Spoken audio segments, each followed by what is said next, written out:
From the lakes of Minnesota to the hills of Tennessee, across the plains of Texas, from sea to shining sea, from Detroit down to Houston and New York to LA, where there's pride in every American heart, and it's time we stand and say that I'm proud to be an American, where at least I know I'm free, and I won't forget the men who died, who gave that right to me, and I gladly stand up next to you and defend her still today, 'cause there ain't no doubt I love this land. God bless the USA.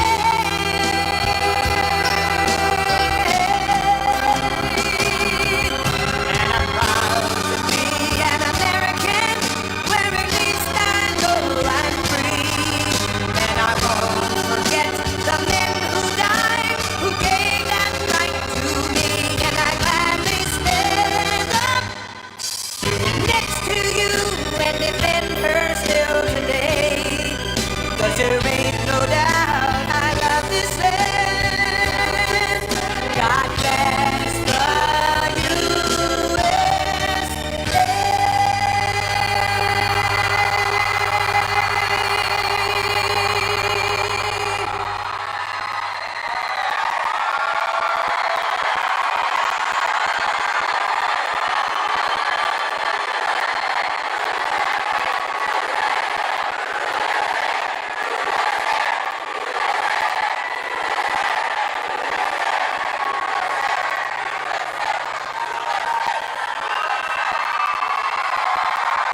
Thank you.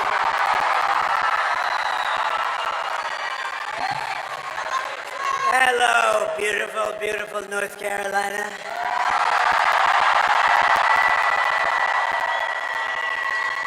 This is really the end of a journey, but a new one will be starting, and that's the one we've wanted to partake in, which is basically to make America great again. And now we'll have a chance to do it after today. Hopefully, everything will work out well. We're way leading.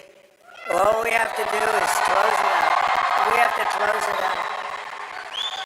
If we get our vote, there's nothing they can do. This is one of those deals. If we get our vote, we're leading every swing state, which is unheard of for the Republican Party. They're always up at the end. They always were good finishes or bad finishes, depending. Sometimes they'd get there, but you'd always go in by losing hundreds of thousands of votes, and you'd watch it like a racehorse, and sometimes they'd get there, and sometimes they wouldn't. But with North Carolina, I always got there because we won every race, every primary.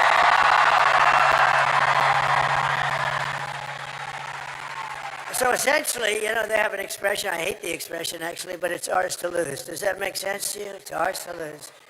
If we get everybody out and vote, there's not a thing they can do. And if we don't, they have to get every person that ever signed anything in that horrendously dangerous party that's going to destroy our country. And it already is destroying our country. We just can't let that happen.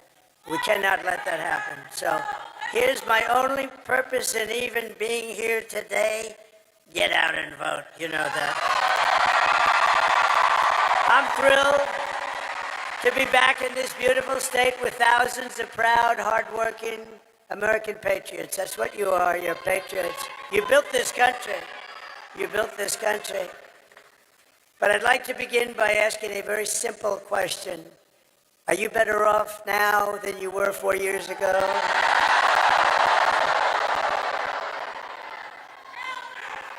I've asked that question so many times. I've never had one hand go up for the other. With your vote tomorrow, I will end inflation. I will stop the invasion of criminals coming into our country.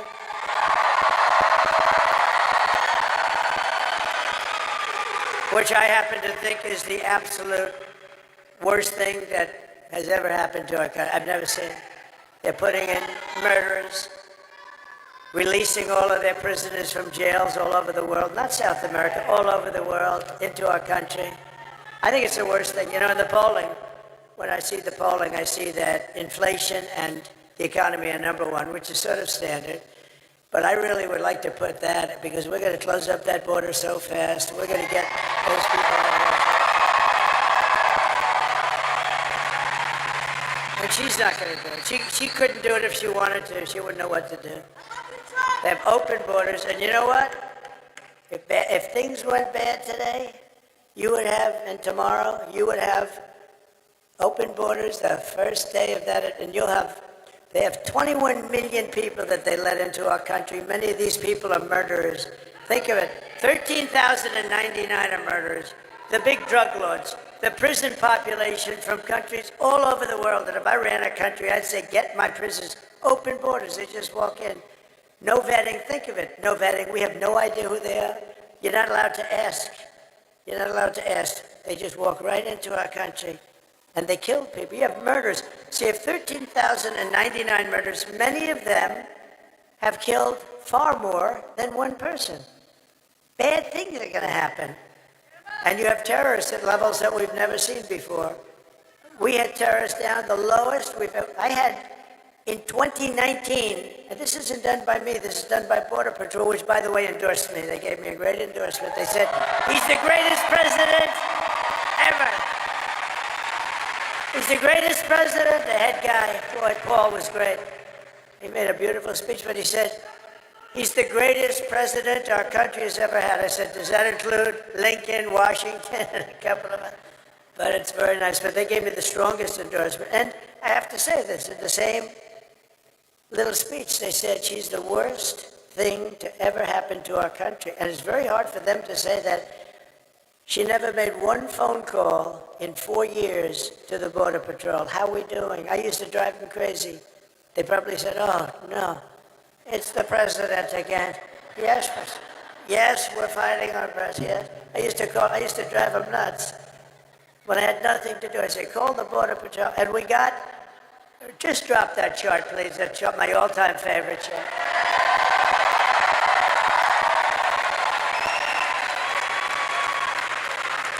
My all-time favorite chart, I love that chart.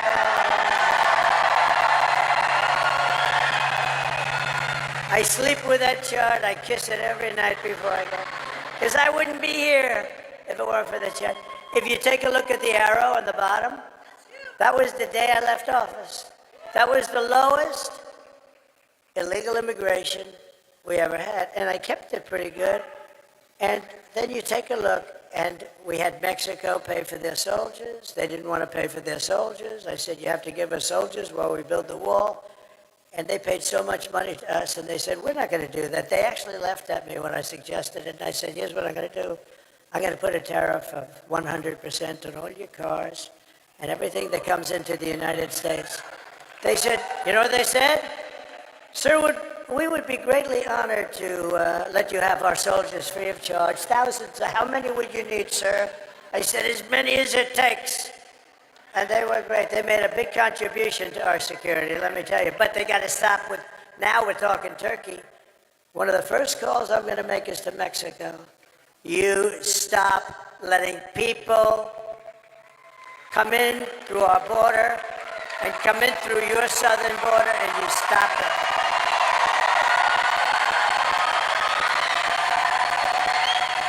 Because Mexico, and I had a great relationship with the president, but he retired now. He left. He was a good man. He was a socialist. You can't have everything, but he was a good man.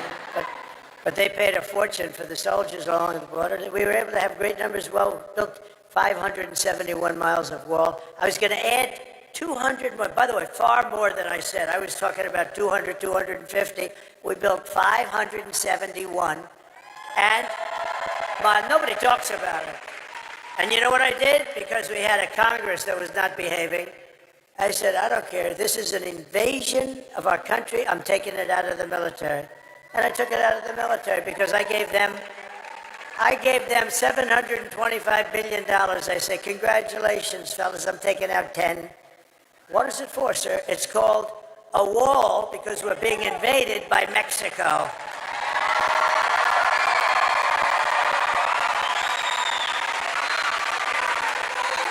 But now we have a new president in Mexico. I suppose a very nice woman, they say. I haven't met her. And I'm going to inform her on day one or sooner that if they don't stop this onslaught of criminals and drugs coming into our country, I'm going to immediately impose a 25% tariff on everything they send in to the United States of America.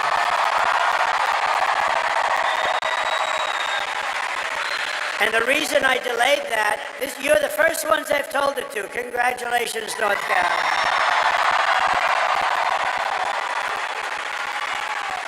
And it's only got a 100% chance of working, because if that doesn't work, I'll make it 50. And if that doesn't work, I'll make it 75 for the tough guys, and I'll make it 100. Then I'll make it 100.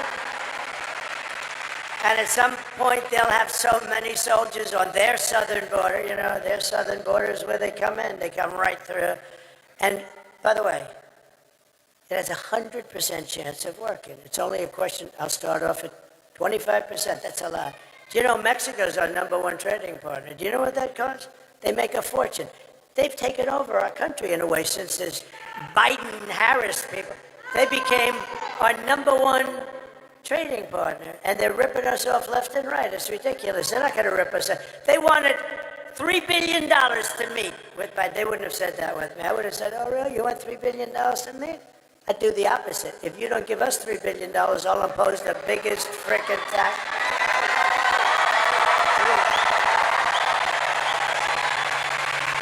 You know, I've never told you any of this, and I wanted to wait till the day because I don't want to have her. She's a low IQ individual. I don't want to have her say, you know, I had an idea last night while I was sleeping, turning, tossing, sweating. Because I sleep, I turn and I toss and I sweat and I sleep like no, I don't even sleep. You know, I've gone through 62 days without a day off. Every single day. Every single day. And you know what? She takes a day off every other day.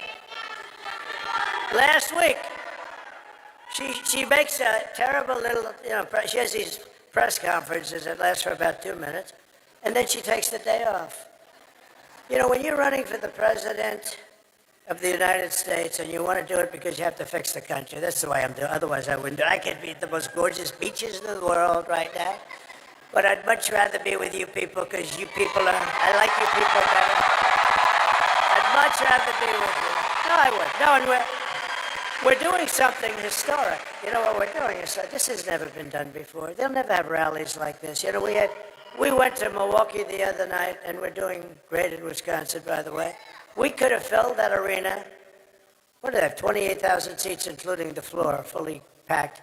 We could have filled that arena 3 times, maybe 4 times. The people outside, thousands and thousands of people. There's never going to be that. In 4 years, you're going to have a candidate, Republican, Democrat candidate, and they're going to come to North Carolina, right? And they're going to say, how many are there? And the consultants back there that make a fortune because they think they bring these people. You know, they don't bring, nobody brings anything. We bring them. We together bring them. But you know what they're going to say? And the same people that we represent, very smart people, very good people. You have to, can't give them too much leash. We can't give them too much. But they're going to have 250 people come. And that's standard. See the ladies of North Carolina? They've come. Those beautiful, beautiful ladies. They're looking better and better all the time.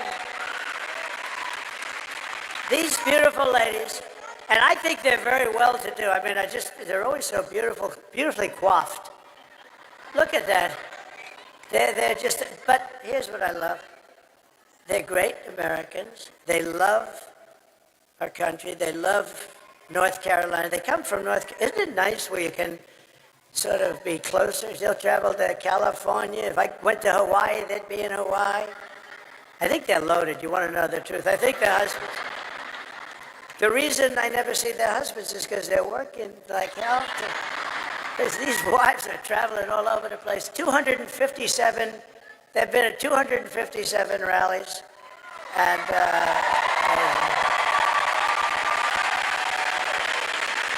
their husbands are going to be so happy when this ends. But I don't want, and you know exactly what I'm saying, I didn't want to say this about what I'm going to do at the border. I stopped the biggest auto plant in the world from being built on the border. China, and I have a lot of respect for China. Look, they're smart as hell. They get angry when I say it, the fake news. So, they're smart as hell. They're like playing chess and grandmasters against playing an average checker player and maybe a less than average checker player. The deals, when I came into office, I've never seen such bad deals with Japan, with China, with the worst trade deals. I actually said, there's only two reasons we could have deals so bad. The people making the deals were corrupt, which I actually believe, or they were very stupid. And I think you had a combination of both. And we fixed a lot of those deals. We would have had them all fixed up, but then we had to fix COVID. But we had the greatest, think of it, we had the greatest economy in the history of our country. The greatest. We had the greatest border. That's done by Border Patrol. That's not a Trump special. That's done by Border Patrol, that lovely, gorgeous, I look at it, I get tears in my eyes. And you know, the day of that horrible situation in Butler, it was just about there. It's weird that you have it almost, because it's usually all over the place. You have no idea where it's coming up. When I say lift up the sign, I usually have to look all over. There, I have one over there.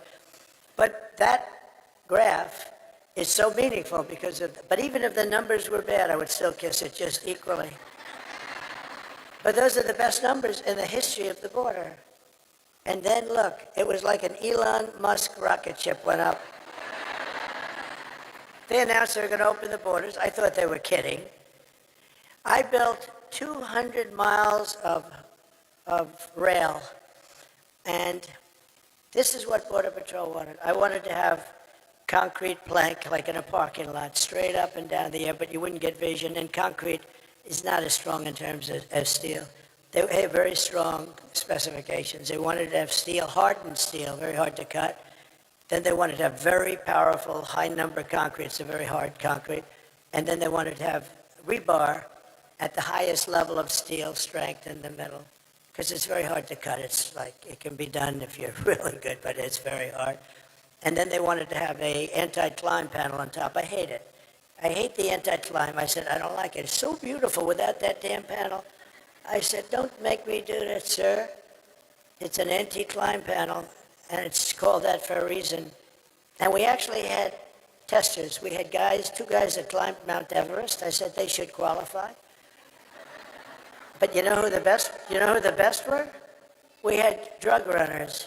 These guys are unbelievable. They went up that thing like it was nothing. Like with 75 pounds of drugs on their back. Drug runners. They were beating the Mount Everest. Well, it's a different profession after all. But they were right. That anti-climb panel stops them cold. They couldn't get over the anti-climb, so I said, let's do it. Let's do it. But we built 200 miles of additional, and all they had to do is put it up. The hard work was done. They were built, it was delivered, and the hard work was done. Highest specification, cost more money than what I would have done, but what I would have done, they have acids that actually melt concrete. They have certain acids that you put down. Those planks would have come down very easy. These guys are ingenious. You know, if they would spend their brains on good, everything in the world would be nice. No, they're genius. The way they smuggle drugs into our country. You got to see the cars. They build cavities in engines. So you're inspecting a car. They have them in hubcaps that even if you take the hubcap, you can't find them. It's like a double hubcap. It's the craziest thing. If they would spend that genius on doing good for their country or for us, I mean, we would have no problem. I mean, it's really incredible. And, you know, The people that do the trafficking, what they do with the women is they put them in trunks of cars. It's mostly women, by the way. Mostly women. A lot of people say traveling and trafficking. But the trafficking is women. And the reason is it's become as big as the drugs. And the reason is because of the internet. The internet made it a modern business and a big business. And I'll tell you, some of these guys are among the richest people in the world. And they run a real operation. And they essentially take care of Kamala because they even have an app where they can call. So they learn where they can drop people that they're putting into the country, where they can come through with drugs. They have an app. Can you believe you call an app? You're now a drug trafficker or a human trafficker, and you say, ding, ding, ding, hello? Where do I drop these people? Go about 7 miles up, and then go a mile left and just drop them at the opening in the gate. Okay, can you believe this? This is Kamala.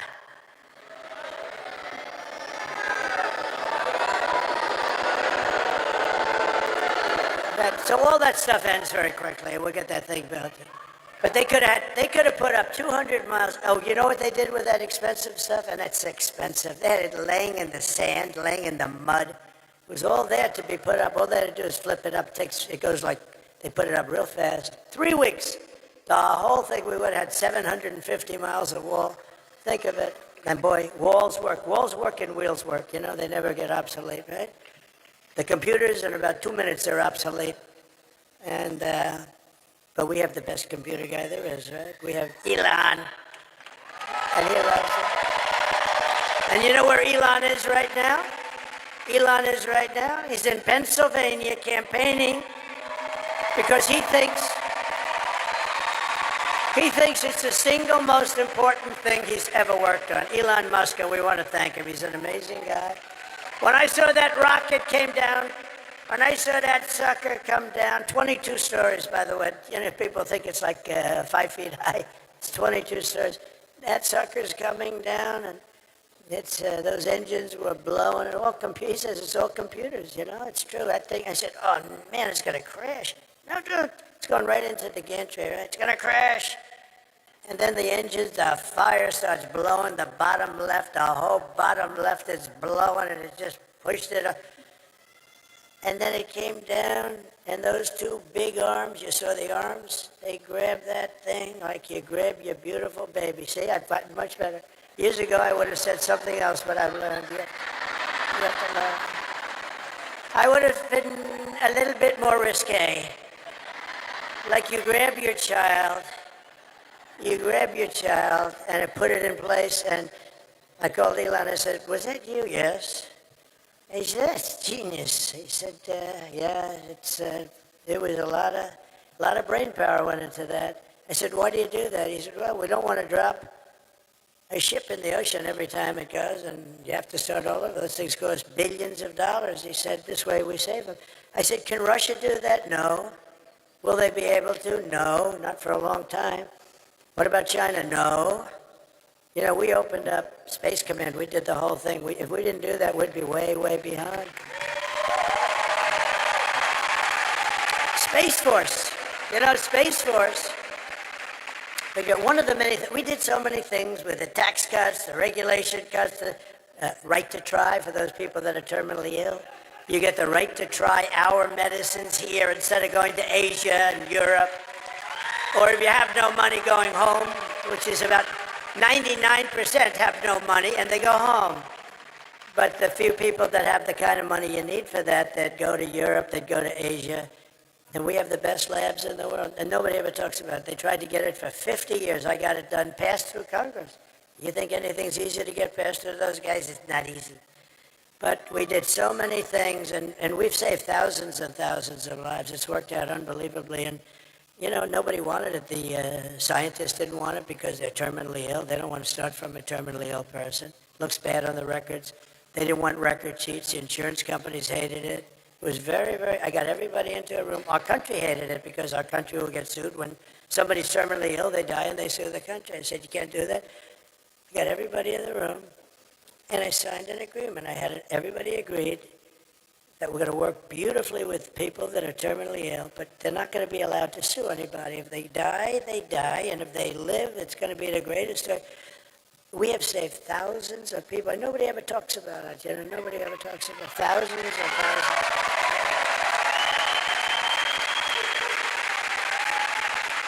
I mean, we have a person in this room who was saved by Right to Try.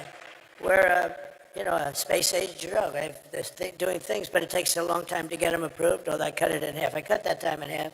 But the FDA takes 12 years sometimes to get something. And by the time it's approved, a lot of people are gone. So when they're terminally ill, we get them that drug right away. And they sign an agreement that I or my family will not ever, for any reason and under any circumstance, sue the United States government, such and such a drug maker, such and such a lab, Dr. Schwartz, Dr. Jones.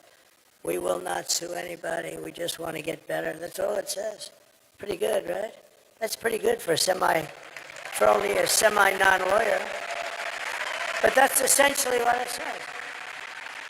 And the funny thing is the ones that were most against it were the drug companies and the labs. We have the greatest labs in the world. What we're doing, space-age things, and we got it started. It was dying on the limb before I came along. Well, NASA was dead.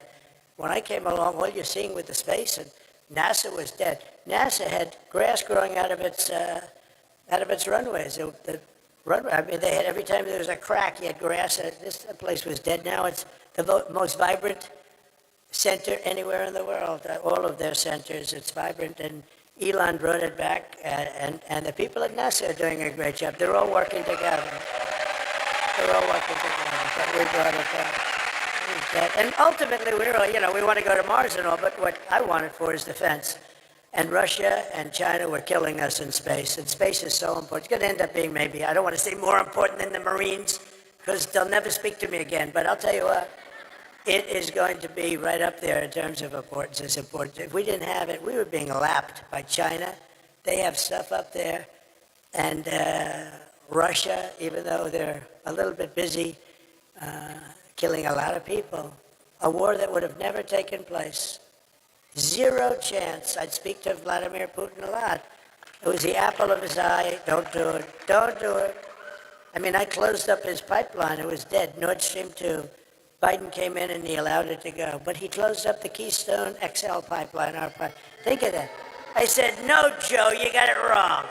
You let Keystone go forward and you close up the Russian pipeline. But he did the opposite. And then they said, oh, Trump loves Russia. Trump loves Russia.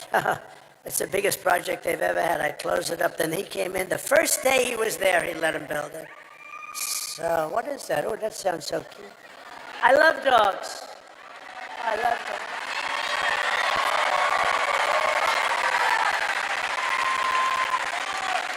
We love dogs.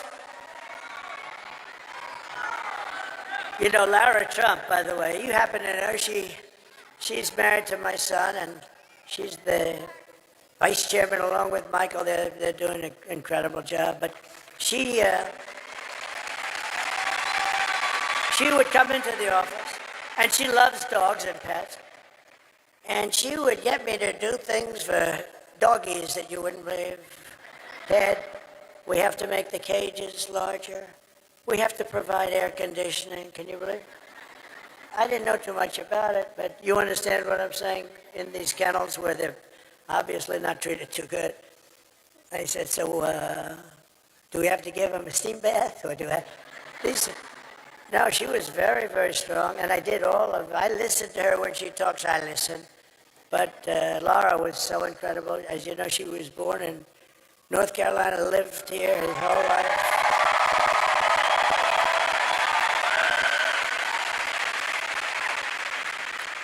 And even Ted Budd, who's doing an incredible job. And I said, Ted, run for the Senate. And he said, I'll do it, but I'm only going to do it if Laura's not going to run. Is that right? He said, I'm only doing it if Laura. And she said, you know, I've devoted so much time, and I'm raising these beautiful children. I have a great husband, and and Ted is great. She said that. She said, you have a great guy and Ted, very nice. But he did say that, and a lot of people would say they'll bowl through. Nobody would have had a chance. They love her. They love her in the party. They love her even the Democrats love her. Can you believe it? Stand up, Ted. Stand up.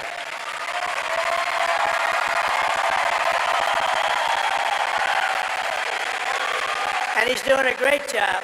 But I thought that was really nice. And she knew he would do a great job. Tomorrow you have to stand up and tell Kamala that you've had enough. You can't take anymore. You just can't. What? They're all screaming fire, please. I mean, what a terrible job, what they have done to our country. And you're going to say that to her. You're going to say, you've done a terrible job, you're grossly incompetent, we're not going to take it anymore. Kamala, you're fired. Get the hell out. Get the hell out of here. You're out of here. Get out of here.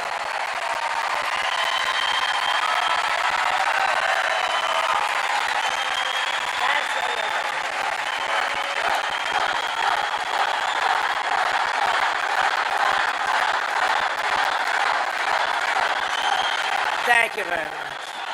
So with your vote, we're going to win North Carolina, we're going to defeat Kamala, and we're going to make America great again.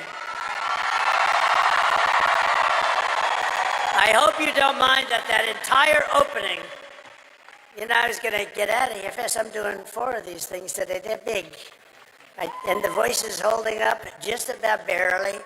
But I had to express it. You have been a very special group to me because I've won I've never lost a primary. I've never lost.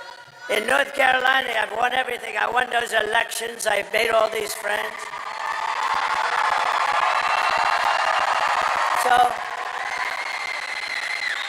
So I just did you a little bit of a thing. And by the way, the press will say, oh, he rambled. No, that's not rambling. You know what that is?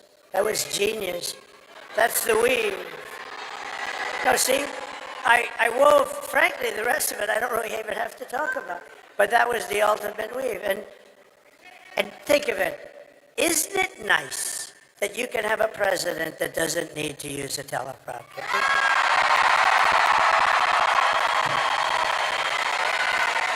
Isn't it nice? And I got to go a little quicker now because you know what? I took Marco's place and I took Sarah Huckabee Sanders' place. I said, do you mind if I go now? Because you know what? We got to keep a schedule. And I'm going to ask them to come up right now. Just come up. Because I took their place. And it's so rude. Marco is a big winner, beautiful winner from Florida. As you know, he's a great guy. He's my friend. And Sarah is now the governor of Arkansas. And we love those people in Arkansas. So while I'm talking, I'm going to ask them to come. See, we're trying to conserve a little time. But they are incredible people. Oh, come on up if you can, if you're around, wherever. Come on. See? That's called efficiency. I figure Sarah would be finished now and Marco would just about be getting started.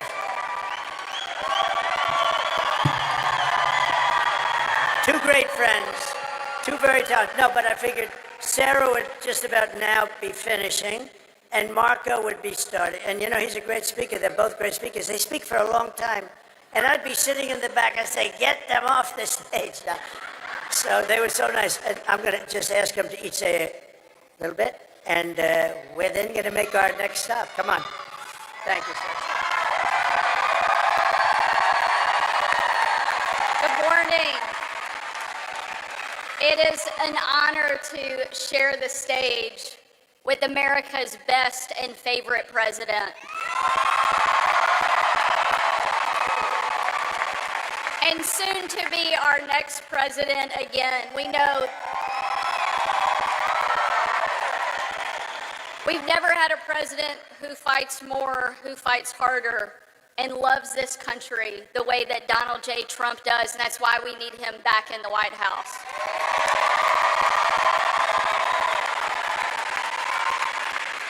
Every day when the left was relentlessly attacking me, It was Donald Trump who stood up for me, who empowered me, and gave me confidence to do my job. And that's what he does for every single American, every single day. He will not let us down.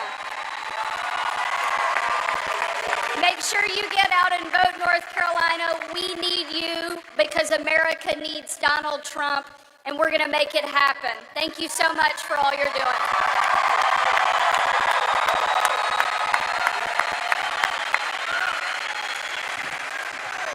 We took, thank you.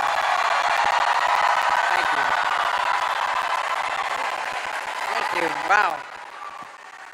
Unfortunately, our country took a wrong turn 4 years ago, and now we're stuck in a malaise.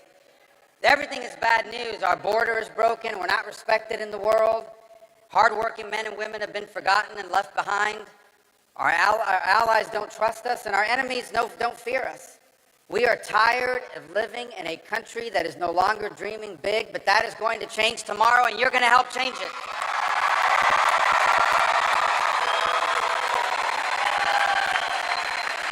Tomorrow, North Carolina and the country are going to make our 45th president our 47th president.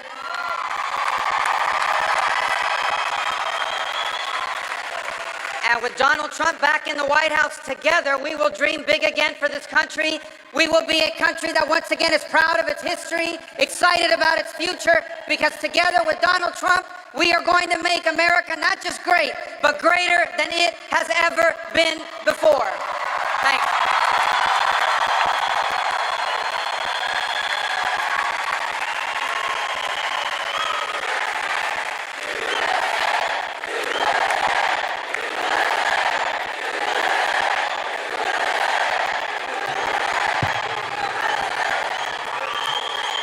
Okay, so they both did better. If they stood up here and spoke each for half an hour, what they just did was better and appreciated, and brings us a little bit into schedule.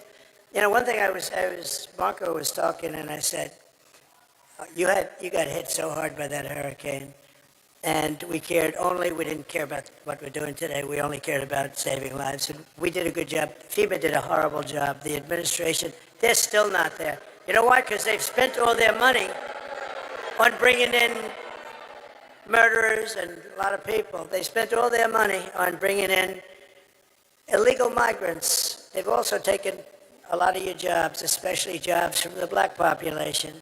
But think of this.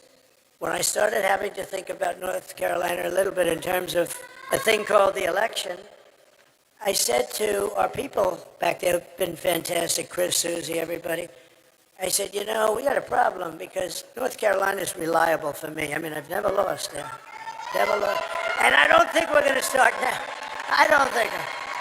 I've never lost there. We have a beautiful lead right now in early voting. You know, last time I wasn't leading in the first, I won it twice, but I was way behind. In fact, I went to my people. I said, hey, man, I'm like way behind here. What's going on, Michael? Right? What was it, like 200,000 votes? I said, how the hell do I win? But the later voting came in, Republican, boom, and we blew him away, right? He was right. He said, just relax. Just relax. I'm screaming, what the hell happened in North Carolina? But that's the way it works. I mean, the Republicans are used to voting late. They do it. They feel better about it. They want to be there on Tuesday. And that's all we want them to do, is do the same thing that they've done. But I have to say, an amazing thing happened, because I went down, I had to be the first, but I went close, but I didn't want to bother people. I mean, it was devastating. And then shortly thereafter, I went to the sites, and it was horrible. The houses were ripped. People are still missing. Many people died. A lot of people don't know that. You've had terrible FEMA response, like non-existence. Franklin Graham was great, and so many other people were great. And I made a big contribution toward the effort, but I said, rather than me do it, I was ready to do it, but I said, I'll give it to Franklin and others that are doing so well. That's amazing, some of the people that work there. So we gave them a lot of money, and they're doing a job. But no response. But you know what? I said to Michael, and I said to other people, these people have been wiped out. Their houses are gone. You got to see. I mean, trees are ripped, giant trees, 10 foot in diameter. They're ripped out like they were toothpicks. I've never seen anything like it, and just clean. not only were the houses gone, but the concrete foundations were taken out. You'd see them laying 20 miles down the road. It was the most devastating that you can imagine. I said, we'll be lucky, and this was a very Trump area. We know what that means. So it's Trumpy. They call it a Trumpy area. And with a lot of love and great people, no crime, no nothing. Just great people, but it was devastated, essentially destroyed. You'll probably have it built back in about 15 minutes, right? Because that's the way you are, workers. But I said, if we get 50% of the vote, I don't know they're not going to show up. So I figured anywhere, not having done this business that long, actually, I figured very accurately, anywhere from 25 to 50% of the people may come and vote. And here's what happened. The lines were through the roof. I don't know where the hell you all came from.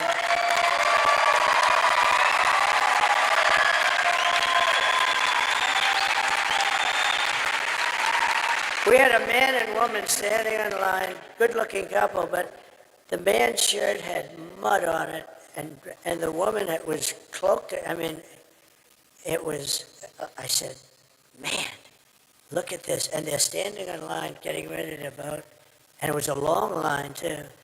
And you broke the all-time record for North Carolina early voting, right?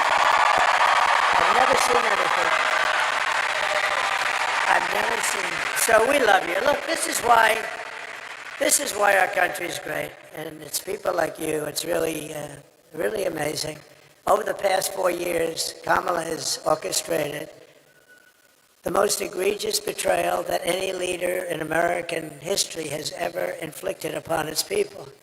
She has violated her oath, eradicated our sovereign border, and unleashed an army of gangs and criminal migrants from prisons and jails and insane asylums and mental institutions all around the world, from Venezuela to the Congo in Africa, stealing countless American lives. They're killing people. They're killing people at will. Only days ago, an illegal alien from North, and this was a rough one. Just happened, you know that. An illegal alien from North Africa, who Kamala let into our country with her horrendous open border, just a dangerous, horrendous situation, traveled to a Jewish neighborhood in Chicago and tried to execute a Jewish man on the street, shooting him in the back as he walked to synagogue. He then opened fire on police and paramedics, shooting an ambulance before police returned fire and ended his rampage fairly quickly. Our police, and by the way, our police have got to be respected. We have to give their dignity back. We can't take their pensions, their house, their family. They want to stop crime. We have to let them stop crime. We have to give them their dignity and their honor back. In July, an illegal alien who Kamala released into our country again with her open border, just walk right through, sir. Did he do anything wrong? And they could look, the guys from ICE, they're great, and they could look at somebody and say, they can say where he's from, what he did, how many people did he kill, and they don't like what they're doing. They have a much easier job doing what they're doing right now, but they want to stop people and they want to get them out, or they want to put them in jail. Some are so bad you can't actually let out. If you did, it would actually be dangerous just to bring them back to their countries. Their countries weren't accepting them back until I came. With Barack Hussein Obama, I call him the Great Divider. He's the Great Divider. And he hit me. Oh, and Michelle hit me. I was so nice to her. Out of respect, I was so nice. She hit me the other day. I was going to say to my people, am I allowed to hit her now? They said, take it easy, sir. Sir, take it easy. My geniuses, I'm telling you, they said, just take it easy.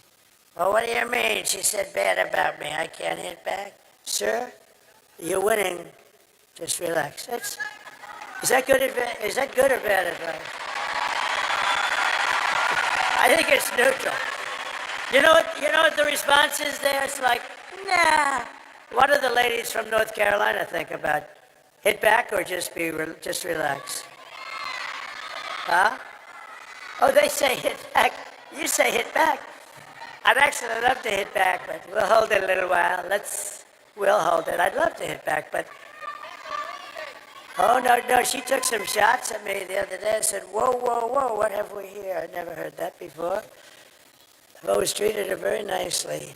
But he's the great divider, Barack Hussein Obama, he's a great divider. But he never did, he came out same way for Hillary. How did that work out? Oh. And here's news that's breaking today. Sleepy Joe Biden has announced officially that he likes Trump more than he likes Kamala.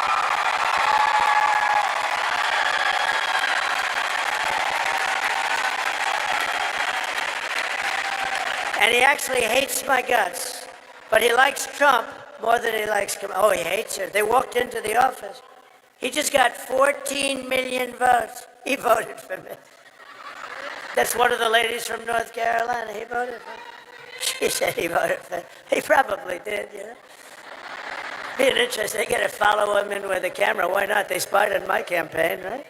So why the hell couldn't you do that? But Sleepy Joe said, I don't want to leave. You're leaving, Joe. This was crazy, Nancy. She's such a bad one. She's already plotting a move to try and impeach him. She's a bad, sick woman. She's crazy as a bedbug.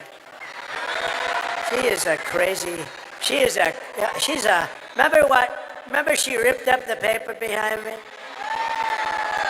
She could have gone to jail for that. You're not allowed to do that. I think Nancy Pelosi is a disgrace. They impeached me on no evidence. I did nothing wrong. Fortunately, the Republicans stood up for me 100%. But Nancy Pelosi is a disgrace. The hatred she brings, she's got real hatred. And yet she could sell a stock like Visa last week, right? And the following day, they announced a major investigation into Visa, but she got out. And the fake news back there does nothing about it. They should be ashamed of it. Okay. And by the way, just to get it straight, because there'll be reports, it's already probably out over the wires, I should have done it. I'm only kidding about Joe. He didn't officially say that, but I believe, okay? It's probably already out on the wires that we have an official report from, because this is pretty big stuff up here. So when I say it's official, no, I'm only kidding. In July, an illegal alien who Kamala released into our country was arrested in Charlotte, North Carolina for stalking a woman into a public bathroom and attempting to forcibly rape her. In Wilmington, North Carolina, 3 months ago, an illegal from Venezuela brutally stabbed a man to death just 4 days after he was arrested for domestic violence. But instead of being deported, this criminal alien was released so he can kill, and that's what he did. These terrible atrocities are happening every day in our cities and towns. They're going after young girls, they're going after old men, they're going after anybody that moves. They don't care. And different from us, the moment they kill, they don't even think about it. We don't kill. But can you imagine if something happened and it would be devastating. They don't even think. They wake up the next morning and they don't even think about the damage and the havoc and the ruin they've caused families and the pain. And these are coming back. These people are coming into our country at levels that have never been seen in any country. No third world country would allow it. They'd stand at that border with sticks and stones and say, "You're not coming in here." I want you to hear directly from a mother whose world has been shattered because Kamala let savage illegal alien murderers into our country. Please.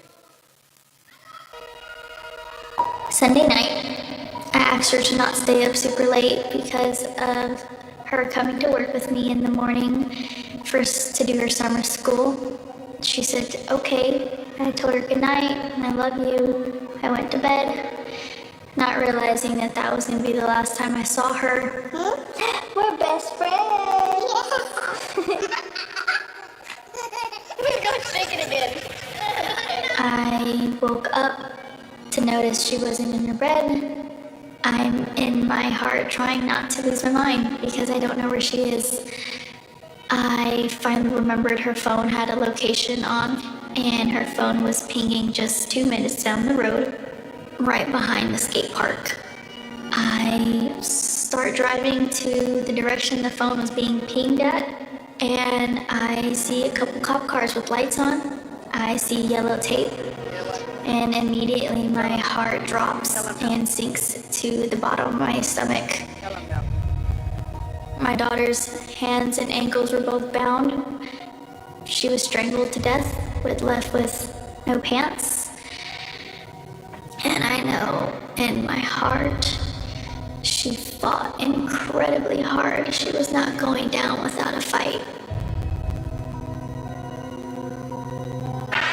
We begin with two men we're learning are charged with capital murder tonight, accused of killing a 12-year-old girl. Police say these men strangled her before dumping her into that creek. Both men were in the country illegally. Apprehended, then released by Border Patrol less than 3 weeks before Jocelyn's death. The men accused of killing Jocelyn Nungare are affiliated with the gang known for brutal violence.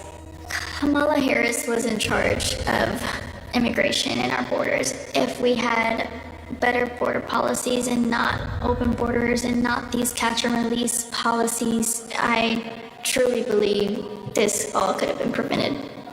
Under her being vice president of this country, my daughter's life was ripped away from her.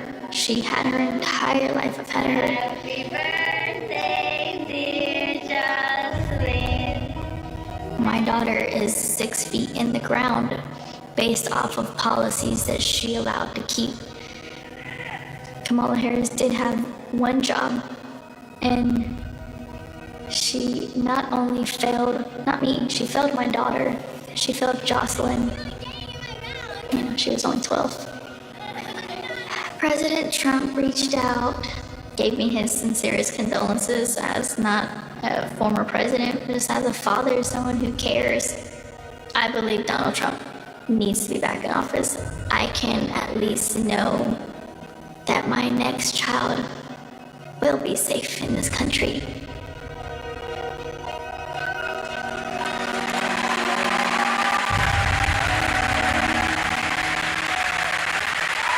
Very sad. That was a few days ago that we had the news announcement, and it was the day when the Border Patrol endorsed me so strongly, and I was so honored by it. And we talked about Jocelyn. She was there and talked about Jocelyn. I mean, just so unnecessary. Would have never happened. They wouldn't have been able to get into the country. Would have never happened. So many things wouldn't have happened. Inflation wouldn't have happened. Russia, Ukraine wouldn't have happened. Israel wouldn't have happened.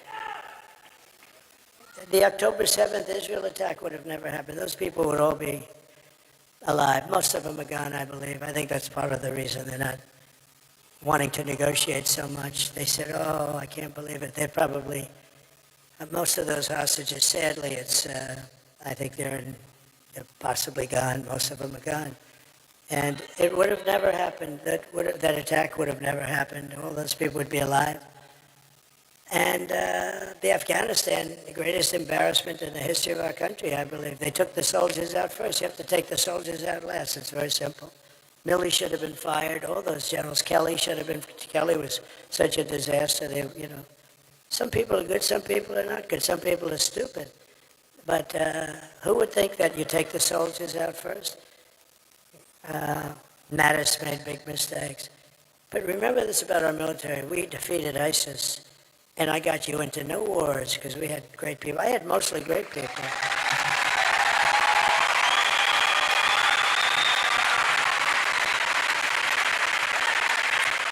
We had mostly great people. And when I went to Washington, I didn't know anybody. I was a New York guy. I was only there 17 times, according to the media. And I went to Washington, and I said, listen, I just became president, but I don't know anybody. And you rely on very good people. Some are rhinos, and they're decent rhinos too, but they give you rhinos back. And we don't like the rhinos. We don't think they do the job properly. But we did a phenomenal job. I just want to say that the day that I take office, the migrant invasion ends and the restoration of our country begins. The United States is now an occupied country. but it will soon be an occupied country no longer. November 5th, 2024 will be Liberation Day in America.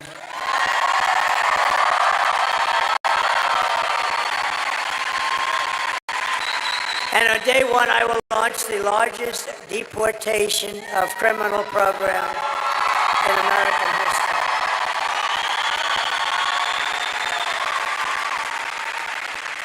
And a president named Dwight Eisenhower, great general, a better president than people were saying, actually. But he believed in strong borders. He hated to see people come through our border, and he has the record right now, but I suspect that record, unfortunately, it's not something I want to do. But we have no choice. We can't allow murderers and drug dealers and all these people. They're all pouring into our country, and we can't allow it. We won't have a country left. I will rescue every city and town that has been invaded and conquered. They've been conquered. Our towns have been, you take a look at Aurora, take a look at Springfield. We have a town of 50,000 people, and they drop 30,000 illegal migrants. They used a little technicality so we don't go on, but that, to me, that's illegal. In any event, there's no way a town can subsist. You have hospitals where people who go for a checkup can't get checkups anymore. The whole place is being flooded. And they come from largely a troubled country, a very troubled country, very dangerous country, but a very troubled country. And they have another little problem. They don't speak a word of English, so the mayor, who's a nice guy, is looking for interpreters. This isn't what we're all about. 30,000 people going to a 50,000 people town. Springfield, Ohio. No problems. We had a beautiful, beautiful little town, and now it's horrible. And this is happening all over. Those are examples. Aurora, in Colorado, you have a radical left lunatic governor that has no idea what the hell he's doing. And Colorado should vote for me because of what they put me through. They tried to take me off the ballot when I was leading both the Republican and Democrat parties. And it went to the Supreme Court of the United States, and in a unanimous decision, they say, I'm sorry, you're going to have to beat him at the polls, you know? You're going to have to beat him at the polls. And hopefully they're not going to be able to do it. And the people of Colorado, you know who is more angry about that than the Republicans? The Democrats, the regular Democrats. And I think we have a chance of, I hope that Colorado is watching now, and I think we have a chance of winning Colorado because of what they did. That was, you talk about democracy. That was a threat to democracy. See, that was a real threat to democracy. And we will put the vicious and bloodthirsty criminals in a jail. We'll kick them out of the country. We'll take care of it. But to expedite removals of Tren Day, Aragua, and other savage gangs like MS-13, we have a lot of gangs. They're bad ones. They're tough people. Thank goodness we have ICE and Border Patrol, and we have great law enforcement. We have great law enforcement.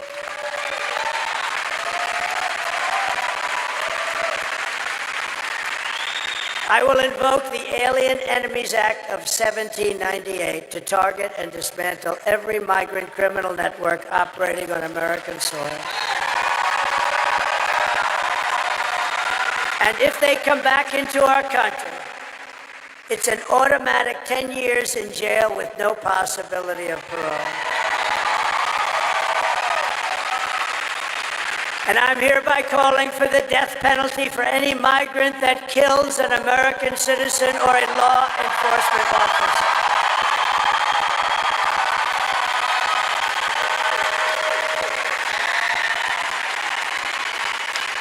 And I will immediately ban all sanctuary cities. They're sanctuary for criminals in the United States of America.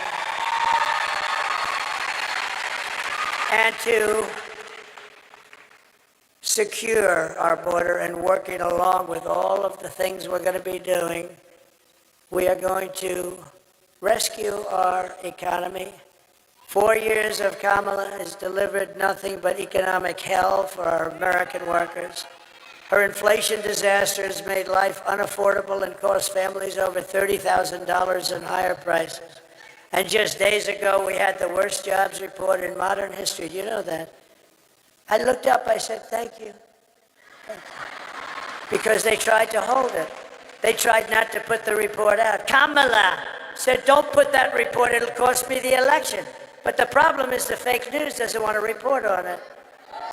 So usually you're hearing 200,000 jobs, 300,000, sometimes like 4. We had the best numbers people have ever seen. But usually you're looking at a lot of, hundreds of thousands of jobs. Routinely, it's expanding, and 12,000 jobs were created. That's a depression. 12,000 jobs were created. But that's the good news. 30,000 private sector jobs were killed in a single month. Nearly 100,000 manufacturing jobs have been wiped out since the start of this year. 150,000 Americans joined the unemployment rolls in October. This is in 1 month. I always said I would never want to have a thing like this happen. And I've been saying it's going to happen because of what they're doing, because they know nothing about economics or business, or honestly, they're stupid people. We have stupid people leading our nation.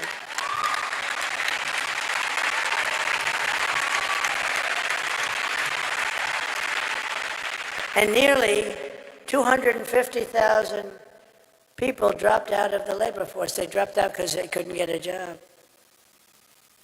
And can you imagine that? Can you imagine? These are the numbers, and they don't want to talk about it, but that's okay. These numbers are disqualifying. These numbers make them, because the famous quote, it's all about the economy, stupid. We have the worst economy that we've ever had since the 1929 Depression. These are depression numbers, and it's going to get worse. But see, they'll blame it on me. She just said, they'll blame it on me. But you see, that's what I didn't want.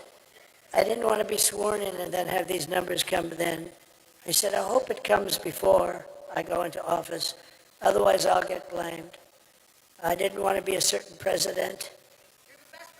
Thank you. I didn't want to be a certain president that had to preside over. He got into office, and it all crashed down. People jumping off buildings. It all came. This is the beginning. Just remember this. This is an important date. Last week, the end of last week. Remember, that was a very important time. Just think, a few months ago, they fraudulently claimed 818,000 jobs were created. 818,000, and it was a fraud. When in fact, there were no jobs that were created. It was all a lie, and they thought they'd be able to get away with it through the election, but there was a whistleblower, and the whistleblower couldn't stand what they were doing and blew the whistle on them, and they got caught.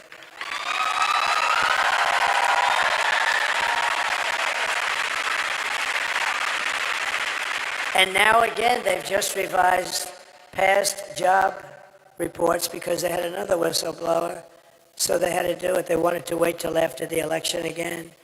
And they found another 112,000 fake jobs. In other words, jobs that they're reporting exist and they don't exist. It's a fraud. That's 1 million fake jobs.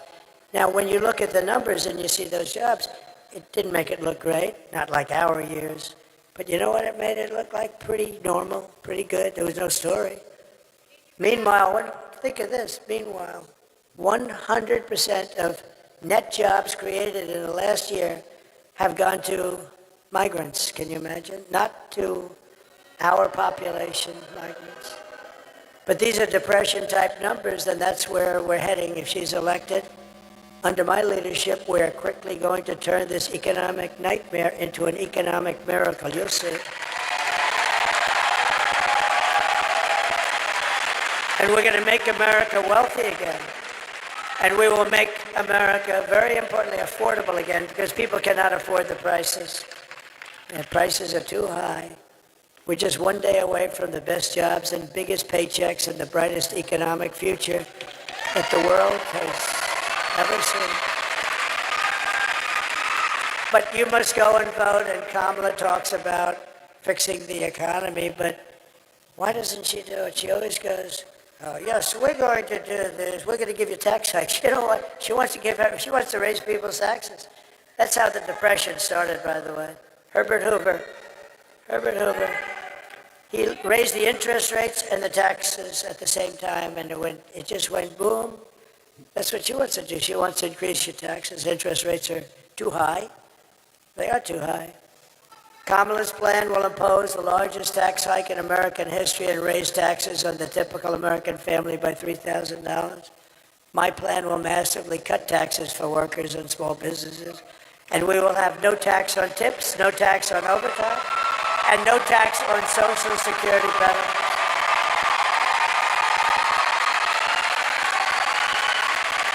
To rapidly reduce inflation, I will end Kamala's war on American energy, and we will drill, baby, drill. We're going to drill. Right? And I will cut your energy prices. You have very high energy prices, I have to say. You have high energy prices, and you don't have FEMA. Those people, they better get that FEMA here fast. But we're going to, on January 20th, you'll see a whole different, just tell everybody to sit back, relax. January 20th, you'll see people come in and help you out like we did in the past. We had great FEMA. We had so many, a lot of hurricanes. We helped Puerto Rico more than anybody. I mean, Puerto Rico was, we helped them so much. They love me and I love them. Puerto Rico, see, she loves me. She loves me and I love her too, actually. No, we had great FEMA. We helped Puerto Rico and other places, but at levels nobody ever saw before. We got in there. We sent hospital ships. We sent everything. They got hit hard. Puerto Rico got really hit hard, a lot. They still do. And I'll cut your energy prices in one half. We have more liquid gold than any country. Russia, Saudi Arabia, right there. It's under your feet. We're going to cut your energy prices by 50%. And when that happens, everything else is going to come down. That's what brought it up.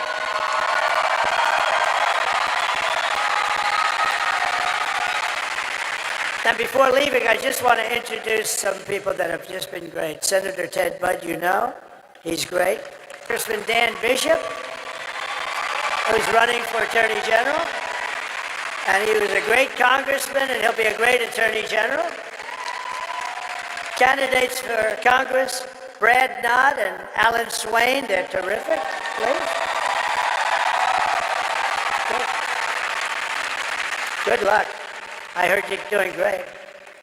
Our great RNC chairman. Now, if we don't win, I'm not going to be saying that. I'm going to take it back, okay? But I think we got it under control, wouldn't you say? The great Michael Whatley of North Carolina. Now we're going to win. And Michael had one message for you.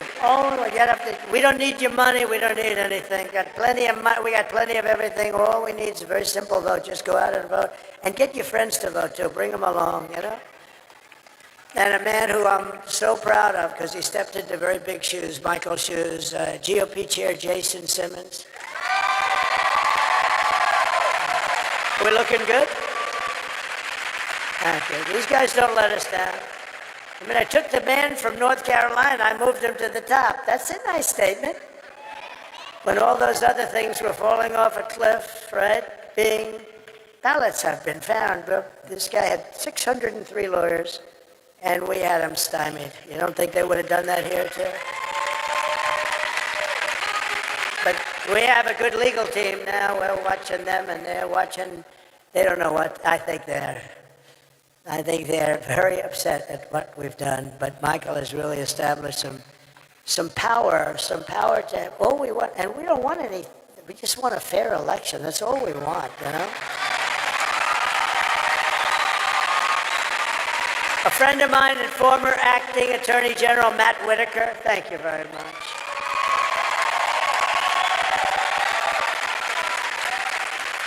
Alice Johnson's here. Where's Alice Johnson?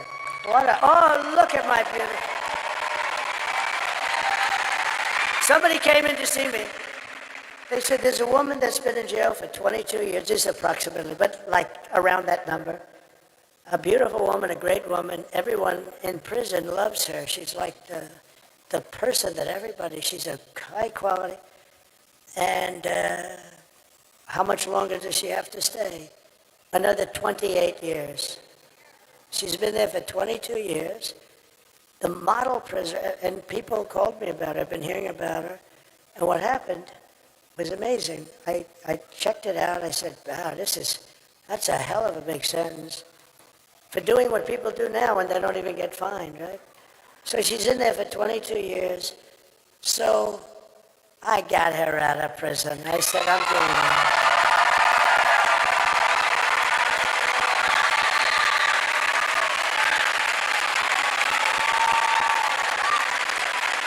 You look beautiful. Wow. Can you imagine? She was actually on a phone call. They had a couple of guys selling drugs and stuff, and she was on the call. They gave her 22 years plus, I guess 50, 60 years or something. I mean, it's unbelievable. Today, they wouldn't even give you a fine. And it's, and that's no good either, by the way, because what's going on. But it was one of the best feelings. I mean, I've had a lot of good feelings. We had a lot of victories, I'll tell you what. But that was one of the really good feelings getting. And then I said to Alice, she came into the White House, I said, how many people are like you in prison? In your prison, big prison? She said, many, sir. I said, really? Are they all that way? Are they? No, sir. And that was a good answer because I knew they weren't, If she would have said yes, then I would have said, well, you gave me the right answer. You don't know it. But she said, many, many great people. I said, give me a list of your top 25 or 30 or 50 or 10, whatever it is. Give me a list of really good people who shouldn't be there. And she gave me a list, and we got every one of them out immediately, right? Right?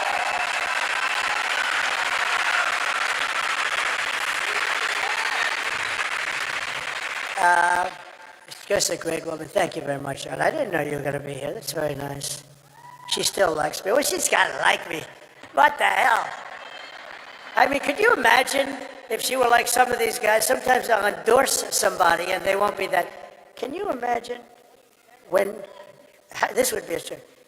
I got her out of 28 years and then she comes out against me. I say, well, but stuff like that happens in politics, I got to tell you. But not with that one, it doesn't. We love you. Thank you very much. Thank you. So I didn't even put it here, but we have so much stuff, and I don't want to bore you. But I was asked by a group of people, mostly African American people, came to my office. They said, we've been trying for 30 years to get criminal justice reform. Obama couldn't do it. Nobody could do it. Nobody could do it. And they came to my office and they said, we have a problem. We're 5 votes short, and we need 5 conservative senators that are hard line. And actually, we had conservative senators that loved it, Ted, right? We had some conservative senators that were actually supporting it. But I called up some of the senators, and one of them in particular was great. He said, you got it. He was leading it. He said, sir, you got it. I said, I got what? I haven't even asked you a question yet. You're calling about criminal justice reform. And I'm the one that's leading against it, right? But you got it. Because if it wasn't for you, I wouldn't even be a senator. And if you feel that way, I'm giving it to you. That's the way it was. I got 5 guys in 10 minutes.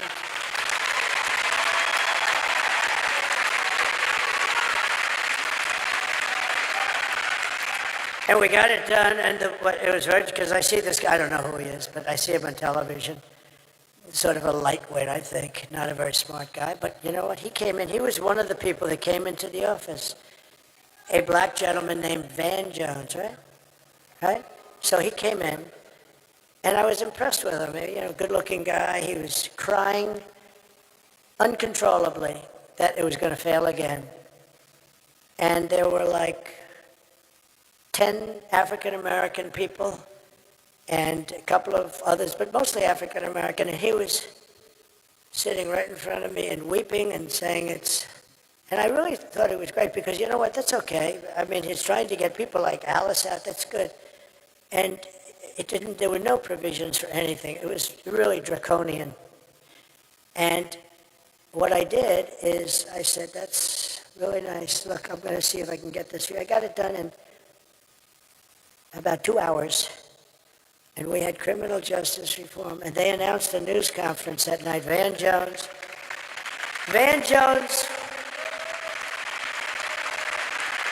who I don't know. The only time I think I ever met him was in the Oval Office. They came in with a group about criminal justice reform. And remember, Obama couldn't get, nobody could get it. Nobody. Bush couldn't get it. They all tried. Why wouldn't they try? So what happens is, he was crying profusely. I told him, congratulations, we're going to get it for you. And I got it. And then they announced a news conference that night in some place in Washington, D.C., and he was heading up the news conference. I said, First Lady, come on over here. I'm going to show you something really nice. This is really a beautiful thing. I'm very happy I was able to do this. I got them the vote that they could have never gotten, 5 conservative senators. You wouldn't have gotten these guys. So you got to know what we're dealing with here. They were seriously hard right, and that's good. That's fine. You got hard left, you got hard right. And I said, First Lady, people love, she got the #1 best-selling book in the country. Can you believe it? Can you believe it? I wouldn't have even said that except I read it and it's really good. If, can you imagine if I didn't read it and I didn't like it? No, she's great. She loves you. She says hello. But she got the #1, that's a big achievement in life. On the New York Times list. Do you know how that book has to sell 20 times more than it should in order for her to be the #1 bestseller? So we're proud of her. She's great. And she was a great First Lady. People love her. People love her. And I said, First Lady, see, this is a little bit of a weave. You see those stories? First Lady book, boom. But you got to always bring it back. When it comes to a time when it doesn't meet at the bottom, then it's time to say, let's not do this shit anymore. We won't do this anymore. But, so what happened is Van Jones was crying, and now I tell him, it's okay, he was the happiest guy. It was beautiful. Got a nice way about him, nice look, real nice look, smart. And I heard they were going to have a big news conference to announce it later on that evening. And they had it. And I said, First Lady, come on, this is what I want you to watch. Because I wouldn't say she's in love with politics, I wouldn't say it's her first thing on the book. She's not in love with politics. She said, it's a very unfair situation. But I said, welcome to politics, right? But she's been so popular. She's raised so much money for people with Be Best. So I said, listen, you got to watch this. So we sat down and we were watching the news conference opened, and Van Jones was introducing everybody that I never heard of any of them. I want to thank this one. I want to thank that one. I want to thank Al Sharpton. The guy had nothing to do with it. Nothing. He had nothing. It was just a con job. I've known Al for a long time. It's just a con job. So I want to thank Al Sharpton. He wants to thank all these people. I never met any of them. Some were names. He was thanking Democrat senators that opposed it. He was thanking everybody. And before it started, I said, honey, look, we're human. I said, baby, when you hear the nice things he says about me, it's unbelievable. It's going to be unbelievable. So come here, because this is really bringing the country together. So she said, oh, that's nice. So we sat and watched. And after announcing the first 10 or 12 names, she looks at me. Do you think he's going to say anything about you? Yeah, I think so. Maybe he's saving it for the end. You saved the best for last. He went through so many names and he never mentioned my names. He never mentioned my name, and every time I see that guy, not that I needed it, I get enough publicity. But can you imagine that? And then they wonder about why you don't bring people together. Van Jones went through so many names that night. They were up on the stage with him. And it was only done because of a guy named Donald J. Trump. And I just thought, I haven't related that story. But little things. Now I'm relieved I don't have to carry around that story. But all I know is that our beautiful Alice Johnson is out of prison, and she should have never been there for that kind of a thing, or certainly not for very long. We love you, Alice. It's great that you're here. We'll always be your friend. And just quickly, I want to also thank Steve Witkoff. He's here. He's a friend of mine. He's been traveling with me. He's one of the most successful developers, and he gave a lot of money to Franklin Graham also. I want to tell you that. So Steve Witkoff, wherever Steve is.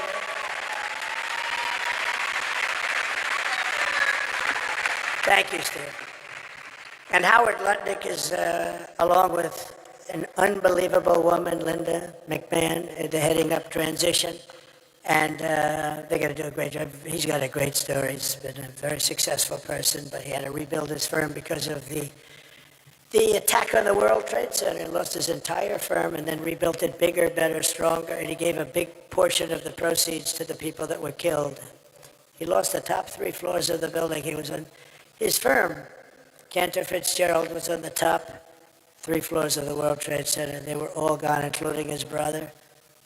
And he rebuilt that firm, and it's now bigger, and he gave a big chunk. He didn't have to do that, and he's just a very highly respected man on Wall Street, and he's involved in the transition at a high level.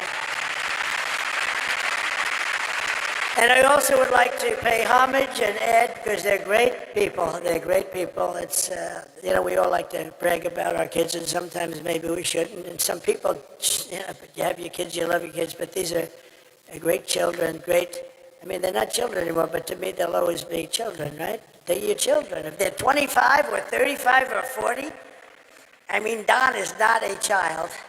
Eric is not a child. Tiffany is now going to have a beautiful baby.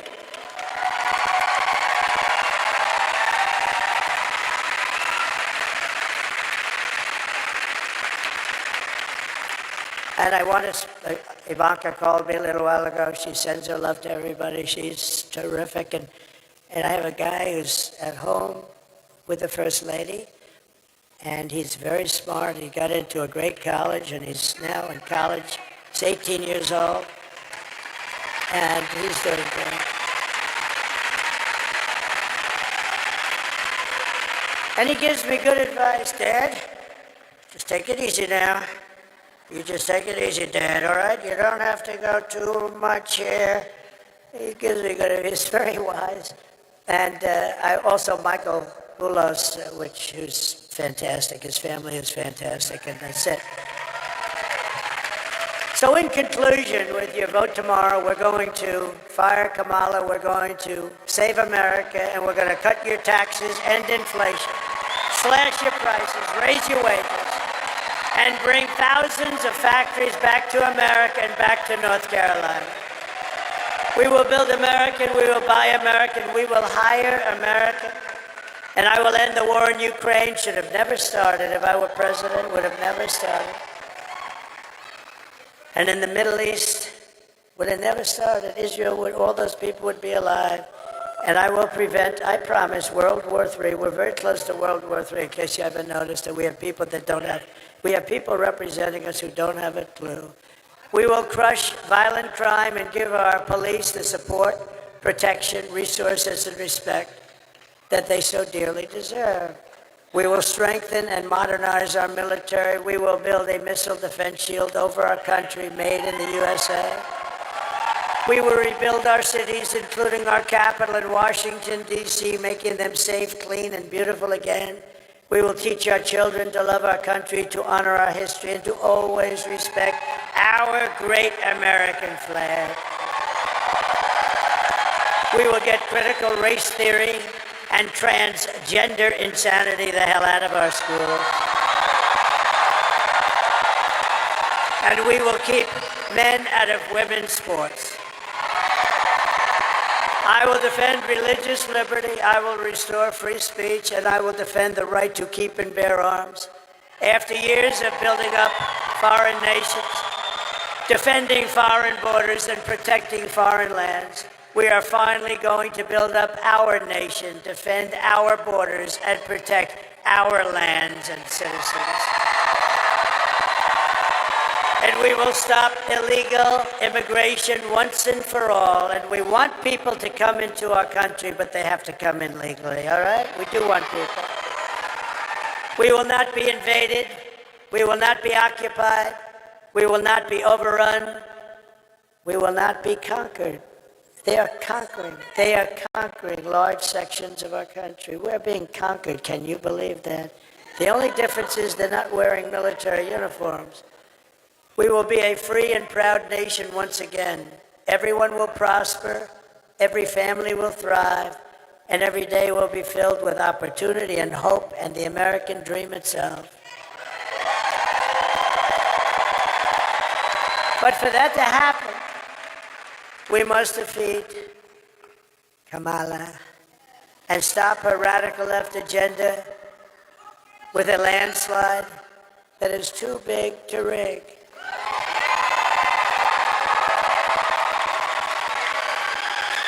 Kamala destroyed perhaps the greatest city in our nation, San Francisco. It's an embarrassment what's happened to San Francisco. We're not going to let her destroy our country. So all I need is for you to get out and vote. For the past 9 years, we have been fighting against the most sinister and corrupt forces on earth. We have together, all of us together. With your vote in this election, you can show them once and for all that this nation does not belong to them. This nation belongs to you. Belongs to you. Because it was the hard-working patriots like you who built this country, and tomorrow it is the hard-working patriots like you who are going to save our country.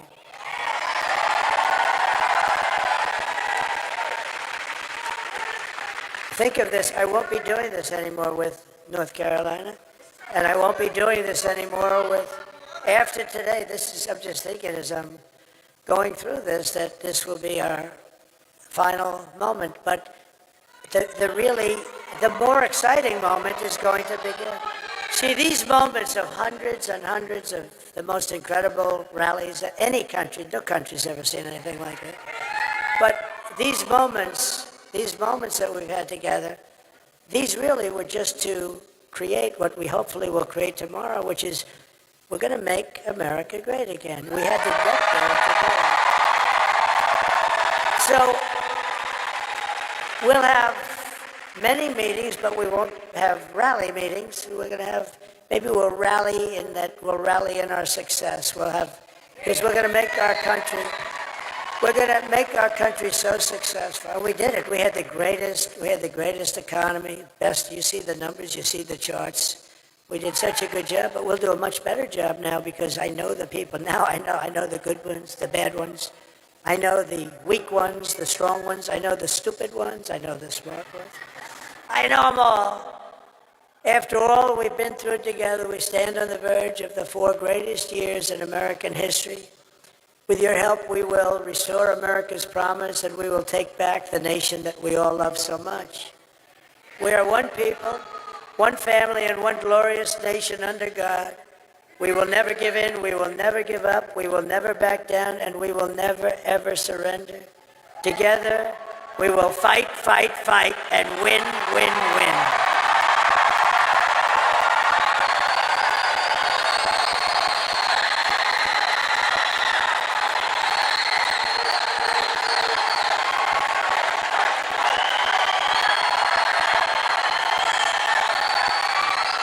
November 5th will be the most important day in the history of our country. We're going to save our country. We're going to turn our country around, and we're going to do it quickly. And together we will make America powerful again. We will make America wealthy again. We will make America healthy again. We will make America strong again. We will make America proud again. We will make America safe again. And we will make America great again. Thank you, North Carolina. Go out and vote.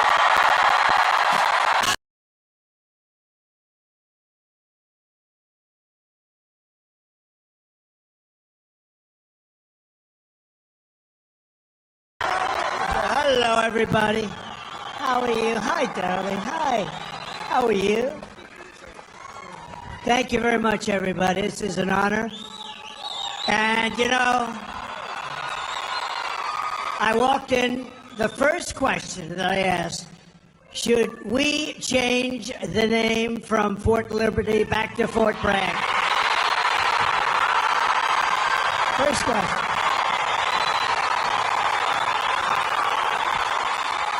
Right? So here's what we do. We get elected. I'm doing it. And we're leading in all the polls. We should get elected. But remember this, they cheat like hell. We got too big to rig. We need too big to rig. So I just appreciate being here. You know, we did win 2 world wars from Fort Bragg. Right? So this is no time to that big guy. This is no time to be changing names, but we're going to do that. We're going to do everything we can. We're going to get it back. We're going to bring our country back. Thank you, everybody.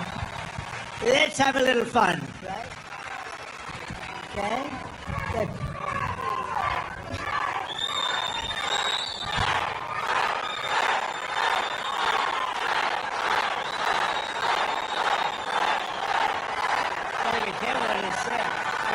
Mr. President, I don't think you'd have a problem with North Carolina. I think they love you here. I love that. And you know, Kamala should be here. She shouldn't be anywhere else. And they're missing $1 billion that they gave to migrants coming into our country. Some of them are murderers, some of them are drug dealers, many of them. 13,099 murderers came into our country during their 3.5, and we're missing $1 billion they gave them to the migrants that came in, and now we don't have the money. We'll do it, but they don't have the money to take care of it. That's why they're giving you lousy treatment in North Carolina in particular, and we don't like that, so we're going to let it be known, and they have to get a lot better because people are not happy. Well, you're absolutely right, Mr. President. And before we start with that town hall, I actually wanted to mention that one of your friends here is Silk. Silk, are you here? Where you at?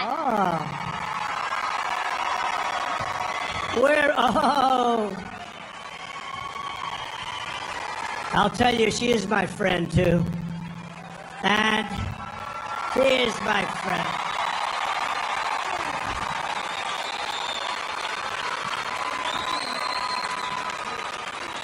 She is my friend. Oh, wow.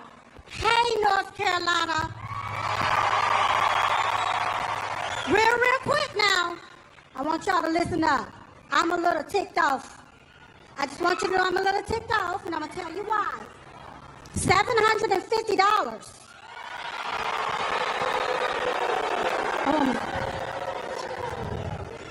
Where American tax dollars is being used to fund illegal aliens into our country.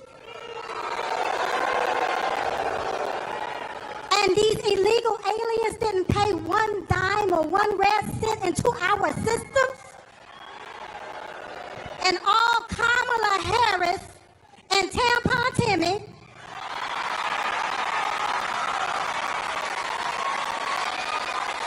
want to give us $750?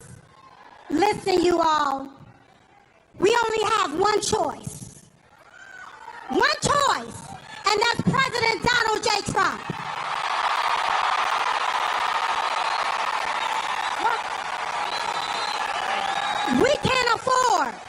We cannot afford another 4 years of this, so you're going to have to vote like your life depends on it. Like when you're taking your breath and it's your last breath and you need that vote in order to breathe, that's what you're going to have to do. So you're going to have to, I'm almost finished, Mr. President. So what you're going to have to do, you're going to have to overvote the cheat. You're going to have to outrun the runway. And we're going to have to make it too big to rig.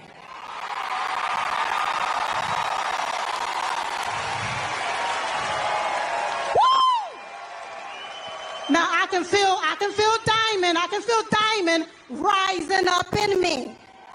Because you have to